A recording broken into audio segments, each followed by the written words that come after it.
ఈ వీడియోను మీకు సమర్పిస్తున్నవారు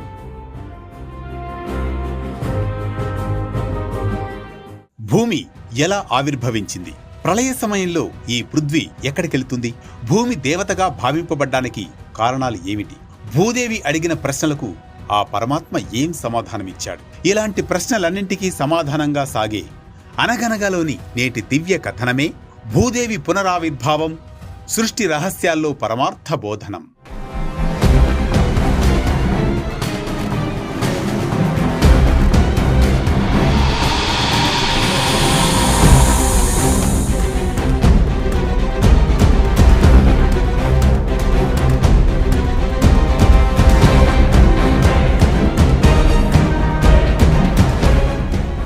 ఈ కథకు ప్రధాన ఆధారం వరాహ పురాణం, అలాగే భాగవతంలో ఉన్న వరాహావతార వర్ణనలు. అనగనగా అది ప్రళయకాలం. అనాది కాలంలో అది సాధారణ విపత్తు కాదు, మహాప్రళయం. కాలచక్రం ఒక దశను ముగించగా సృష్టంతా క్రమంగా లయమైపోతూ ఉంది. ఆకాశం గర్జించింది, గాలులు ఉద్ధృతంగా వీచాయి, అగ్ని జ్వాలలు చల్లారిపోయి చివరకు అన్నింటినీ జలమే ఆవరించింది. పర్వతాలు కూలిపోయాయి, వృక్షాలు వేర్లతో సహా తెగిపోతున్నాయి, నదులు తమ ప్రవాహాన్ని కోల్పోయి సముద్రంలో లీనమవుతూ ఉన్నాయి. చివరకు పృథ్వీ కూడా ఆ అపార జలరాశిలో మునిగిపోయింది. ఆమె సహాయం కోసం ఆర్తనాదం చేసింది, ప్రభు నన్ను రక్షించు అని. హిరణ్యాక్షుడు అనే రాక్షసుడు భూమిని కబళించి అధర్మాన్ని వ్యాప్తి చేస్తున్నాడు. దేవతలు భయంతో విష్ణువును ప్రార్థించారు, నమో నారాయణాయ భూమి ముద్దరహ త్రాహినః. అప్పుడు శ్రీ మహావిష్ణువు ఒక మహావరాహ రూపాన్ని ధరించాడు. ఆయన రూపం అద్భుతమైనది. పర్వతాలంత పెద్ద శరీరం, గర్జనలతో లోకాలు కంపించాయి. యజ్ఞవరాహో భగవాన్ ఉదతిష్టత్ మహాబలః. ప్రళయ జలాలు అపారంగా ఉప్పొంగి సృష్టి అంతా అంధకారంలో మునిగిపోయిన వేళ ఒక్కసారిగా బ్రహ్మాండమంతా కంపించే గర్జన. పర్వతాల కంటే విస్తారమైన శరీరం, అగ్ని జ్వాలల వంటి నేత్రాలు దివ్య తేజస్సుతో ప్రకాశిస్తూ ఉన్నాయి. యజ్ఞవరాహో భగవాన్ ఉదతిష్టత్ మహాబలః అని భాగవతం అభివర్ణించిన ఆ మహావరాహమూర్తి ప్రత్యక్షమయ్యాడు. వరాహ గర్జనతో లోకాలన్నీ ప్రతిధ్వనించాయి. దేవతలు భయభక్తులతో నమస్కరించారు.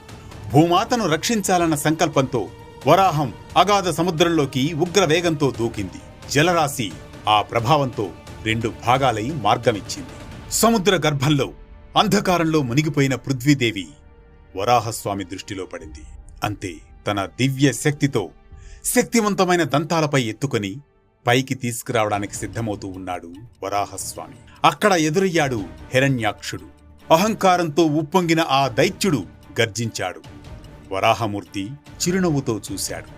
ఆ నవ్వులోనే ధర్మానికి అచంచల నమ్మకం కలిగింది. తరువాత ప్రారంభమైంది ఒక భయంకర సంగ్రామం. గదాయుద్ధం మొదలైంది. ముష్టిఘాతాలతో చెలరేగింది. అస్త్రశస్త్రాల జంఝావాతం, సముద్ర జలాలు ఎగసిపడ్డాయి, ఆకాశాన్ని తాకాయి. ఇంద్రాది దేవతలు ఆతృతగా ఎదురుచూస్తూ నిలిచారు. ఋషులు జపంతో దేవుణ్ణి ప్రార్థించారు. హిరణ్యాక్షుడు తన బలంతో వరాహమూర్తిని అడ్డుకోవాలని ప్రయత్నించాడు. కాని అది ధర్మాన్ని అడ్డుకోవడమే. చివరకు వరాహమూర్తి తన అపార పరాక్రమంతో హిరణ్యాక్షుడిపై దాడి చేసి ఒక్క ఘోర ఘాతంతో సంహరిస్తాడు. యుద్ధం ముగిసింది. అహంకారం నేలకొరిగింది. ధర్మం విజయం సాధించింది. తర్వాత వరాహమూర్తి మృదువైన కరుణతో జలరాశి నుండి పైకి తీసుకువచ్చాడు. ఆమెను తిరిగి స్థిరంగా స్థాపించాడు.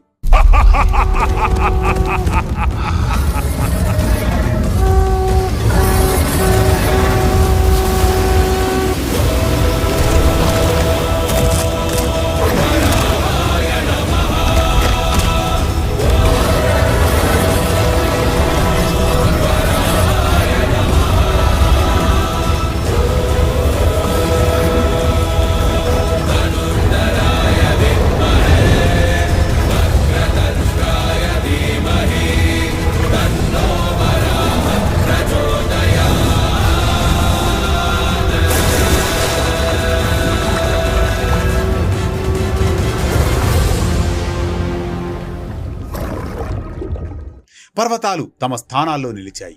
నదులు మళ్లీ ప్రవహించాయి. జీవజాలం పునః ప్రారంభమైంది. భూదేవి ఆనందంతో ఇలా ప్రార్థించింది, ఓం నమో నారాయణాయ. ప్రభు, ఈ సృష్టి ఎలా జరుగుతుంది? ప్రళయం తర్వాత మళ్లీ ఎలా ఆవిర్భవిస్తుంది అని. అప్పుడు వరాహమూర్తి చిరునవ్వుతో సమాధానమిచ్చారు, అహంకరణం సృష్టి స్థితే లయ కారణం.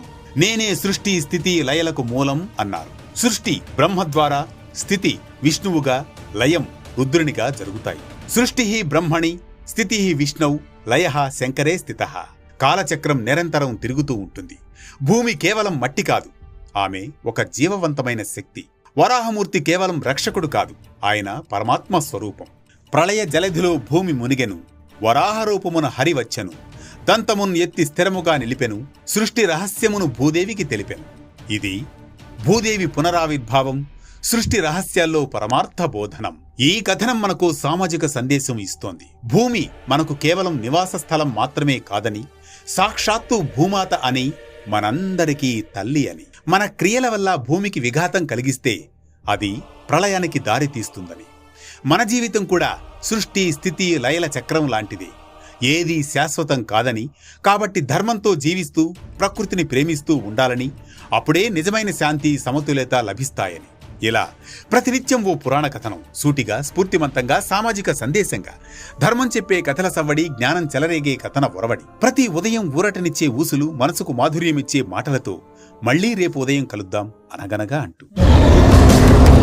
శివ సంభూత భువి సంజాత ನಂಬಿದವಗಿಂಬು ಕೊಡುವವನೀತ ಸಾವಿರ ದೈವದ ಮನ ಸಂಪ್ರೀತ ಬೇಡುತ್ತ ನಿಂದೆವು